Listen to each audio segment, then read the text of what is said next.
بات آ گئی اس لیے بول دے رہا ہوں. کچھ بہنئی لوگ، ارے ادھر بہنئی بولتے ہیں کہ جیجا جی بولتے ہیں، یہ بہنئی لوگ سالی کو مذاق کرتے ہیں. ادھر کرتے ہیں کہ نہیں کرتے ہم کو معلوم نہیں. ارے بولو بھائی، کرتے ہیں. اچھا، شان سے بولتا ہے مور حق سے نا مور سالی جے، سالی آدھا گھر والی سے. اچھا، آدھا گھر والی چھو، اگر وہ مانگ لی کہ جب آپ کا ہم آدھا گھر والی ہیں تو آدھا حصہ موک دے دے، یہ کیسے آدھا گھر والی ہوئی بھائی؟ اور سنو، دوسرا رشتہ ایک بھابھی دیور کا رشتہ ہے کہ نہیں؟ اچھا، دیور بھابھی سے مذاق کرتا ہے، ادھر کرتا ہے؟ اب بتائیے. بھابھی دیور سے مذاق کرتی ہے اور دیور بھابھی سے مذاق کرتا ہے، یہ جائز ہے؟ اچھا دیکھیے، ایک رشتہ اور بھی ہے، جیٹ. ارے جیٹ بولتے ہیں نا، ارے جیٹ بولتے، جیٹ کی بولے نوٹا. یعنی اب میرا بہنئی ہے، اب میرا جو بہنئی ہے، میری بیوی اس کی کیا لگے گی؟ بھوردونی. اب وہ بھوردونی کھردونی جو بھی ہو، اس سے بھی لوگ مذاق کرتے ہیں. تو سنو، یہ سارے رشتے یہ غیر محرم ہیں. ایک بات یاد رکھنا، دیور اور جیٹ کے بارے میں اللہ کے رسول صلی اللہ علیہ وسلم سے پوچھا گیا. ایک انصاری صحابی نے پوچھا، یا رسول اللہ، دیور بھابھی کے لیے جیٹ، یہ ان کا رشتہ کیسا ہے؟ آپ نے فرمایا یہ موت ہے. یہ کیا ہے؟ موت ہے، یہ زہر ہے. اس لیے کوئی جیجا، کوئی بہنوئی اور کوئی حق نہیں پہنچتا ہے سالی سے مذاق کرنا. اور نوجوانوں سنو، کسی بھابھی کو یا کسی دیور کو کیا کہتے ہیں کہ اجازت نہیں ہے بھابھی کے ساتھ مذاق کرنے کا، بھابھی کو اجازت نہیں ہے دیور کے ساتھ مذاق کرنے کا. مذاق کسی کو کسی کے ساتھ کرنے کا نہیں ہے. ہاں، ایک عورت کو ہے، ایک مرد کو ہے. ایک عورت کو ہے. کون عورت کو ہے؟ بیوی کو ہے. بیوی کو ہے.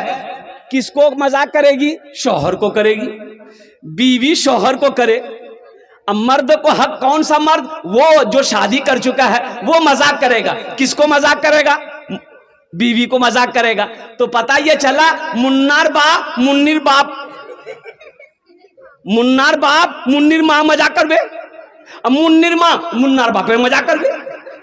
بات سمجھ میں آ گئی؟ شوہر بیوی کو مذاق کر سکتا ہے، بیوی شوہر کو مذاق کر سکتی ہے. اس کے علاوہ کسی کے ساتھ کسی کو مذاق کی اجازت نہیں ہے.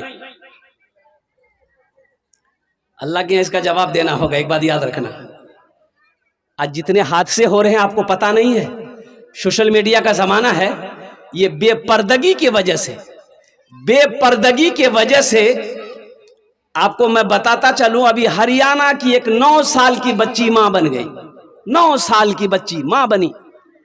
اچھا، وہ جو ماں بنی 9 سال کی بچی، اس بچی کا باپ کون ہے؟ صرف 11 سال کا لڑکا ہے، صرف 11 سال. یہ کون تھے؟ دونوں بھائی بہن. پردے کا اہتمام نہیں، اس لیے اسلام کہتا ہے، اور قربان جاؤ میری ماں بہنوں سنو، جب بیٹی 6 سال کی عمر کو پہنچ جائے تو سنو، بیٹی کو غیروں سے بچاؤ. بیٹی کو غیروں سے بچاؤ. کسی غیر اجنبی کے گود میں 6 سال کی بچی کو بیٹھنے کی اجازت مت دو. اسے چھپاؤ. 6 سال کی بچی ہے، اسے چھپاؤ، اپنے پاس سلاؤ، اس لیے کہ وہ شعور کو پہنچ رہی ہے. اور اس لیے مذہب اسلام کہتا ہے کہ جب بچے کی عمر 10 سال ہو جائے، بستر الگ کر دو. بستر الگ کر دو. میری ماں بہنوں قربان جاؤ، اپنے گھر کو بچاؤ، اپنے آپ کو بچاؤ، اپنی بچیوں کو بچاؤ، اپنی بہوؤں کو بچاؤ. انشاءاللہ جہاں پردہ ہوگا اللہ کی رحمتوں کا نزول ہوگا. جہاں بے پردگی آئے گی اللہ برکت کو اٹھا لے گا. جہاں بے پردگی آئے گی، بے حیائی آئے گی، ایمان چلا جائے گا. ایمان چلا جائے گا.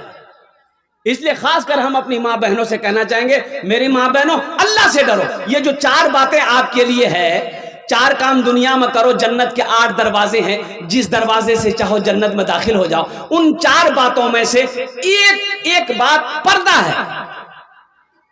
ایک بات اللہ اللہ اللہ اللہ. اس لیے میرے نوجوانوں سنو، اجے صرف عورتوں کے لیے پردہ نہیں ہے، یہ نوجوانوں کے لیے بھی پردہ ہے، مردوں کے لیے بھی پردہ ہے. اور پردے کا حکم کیا ہے؟ اللہ قرآن میں کہتا ہے او مومنو، میرے بندو، جب رستے میں چلو اپنی نگاہوں کو نیچی رکھو، اپنی نگاہوں کو نیچی رکھو. اس لیے اس کی پابندی ہو. میرے بچوں، نوجوانوں، زندگی بہت تیزی کے ساتھ گزر رہی ہے، موت پیچھے کھڑی ہے، کب آ جائے گی کہنا مشکل ہے. اس لیے اللہ سے ڈرتے رہو، اللہ کا خوف اپنے دلوں کے اندر ہمیشہ رکھو. نہ جانے کہاں ٹھوکر لگے، نہ جانے کہاں گر پڑو گے، نہ جانے کون سا لقمہ اندر جائے گا کہ نہیں جائے گا، حلقے کے اندر رہ جائے گا اور اس دنیا کو چھوڑ کر چلے جاؤ گے. پھر توبہ کرنے کا موقع نہیں ملے گا، پھر نماز پڑھنے کا موقع نہیں ملے گا، قرآن پڑھنے کا موقع نہیں ملے گا، اللہ کو منانے کا موقع نہیں ملے گا. آج اللہ نے زندگی دیا ہے، اپنے روٹھے ہوئے رب کو منا لو. انشاءاللہ عمل کریں گے. کتنے لوگ عمل کریں گے؟ ہاتھ اٹھاؤ. انشاءاللہ. الحمدللہ. اے بابو، اے جاؤ جاؤ، تم جاؤ جاؤ. بہت اچھا. دیکھو ادھر جا کے کڑکڑی پھرکڑی مل رہا ہے، جاؤ جاؤ کھاؤ جا کے.